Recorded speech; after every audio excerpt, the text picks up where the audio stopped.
ఒక ఊళ్ళో ఒక ఆవు ఉండేది. అది అందరితో చాలా మంచిగా కలహించుకోకుండా యజమాని చెప్పినట్లు సాధు జంతువుగా నమ్మకంగా నడుచుకునేది. ఒకరోజు అది అడవిలో మేస్తుండగా బాగా ఆకలితో అటు వచ్చిన పులి కంటబడింది.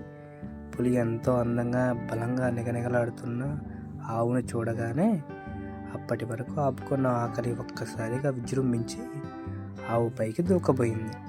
ఇది గమనించిన ఆవు, ఆగు ఆగు పులి రాజా, నేను చెప్పే మాటలు కొంచెం ఆలకించు. నాకు ఇంటి వద్ద చంటి దూడ ఉంది. అది ఇంకా లోకం గురించి పూర్తిగా తెలుసుకోలేదు. నేను ఈ పూట దాని ఆకలిని తీర్చలేదు. నీవు దయతలిస్తే నేను వెళ్ళి నా బిడ్డకు కడుపు నిండా పాలిచ్చి అందరితో ఎలా నడుచుకోవాలో కొన్ని మంచి మాటలు బుద్ధులు నేర్పి వస్తానని వేడుకుంది. ఆవు మాటలకు పులి పక్కున నవ్వి, ఓహో, ఎంత నమ్మకంగా పలుకుతున్నావు. చేతికి దొరికిన ఆహారాన్ని వదలటానికి నేనేమన్నా పిచ్చిదాన్నా? చాలా ఆకలి మీద ఉన్నాను. నీ మాయ మాటలకు పడిపోయి నిన్ను వదులుతా అనుకున్నావా అనింది. అయ్యో పులిరాజా, నన్ను నమ్ము, నేను ఎప్పుడు సత్యం ఆడలేదు. నువ్వు దయతలిస్తే వెళ్ళి నా బిడ్డకు కడుపు నిండా పాలిచ్చి వస్తానని చెప్పింది.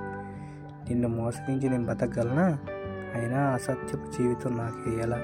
ఆకలి తలమిటిస్తున్న నీకు ఆకలి తీర్చడం కన్నా పుణ్యకాలం ఉందా? నన్ను నమ్ము అని చెప్పింది.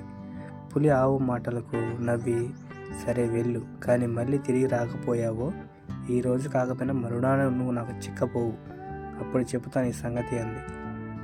అంత మాటలకే సంతోషించిన ఆవు ఆగా మేఘాల మీద ఇల్లు చేరుకొని తన బిడ్డకి కడుపు నిండా పాలిచ్చి, బిడ్డ, ఇదే నా ఆఖరి చూపు, మంచిదానిగా మసులుకో, బుద్ధిమంతులుగా యజమానికి సహకరించు, తోటి వారితో సౌఖ్యంగా ఉండు, గొడవలొద్దు, జీవితంలో ఎప్పుడు అబద్ధం ఆడరాదు, సత్యాన్నే పలుకు, అది నీకు మేలు చేస్తుంది, అందరిలోకి మంచిదానవుగా పేరు తెచ్చుకో, జీవితాన్ని సార్థకం చేసుకో అని మంచి బుద్ధులు చెప్పి సెలవు తీసుకుని అడవికి బయలుదేరింది.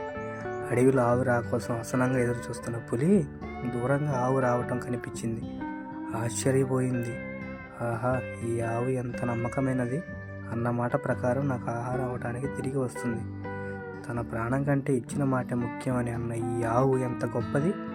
ఇలాంటి సత్యవంతురాన్ని చంపితే నాకు పాపం తప్పదు అనుకుంది.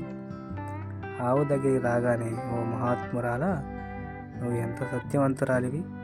ఇచ్చిన మాట కోసం ప్రాణాలు లెక్క చేయకుండా నాకు ఆహారం అవటానికి నిన్ను చంపితే నాకు మహాపాపం చుట్టుకుంటుంది.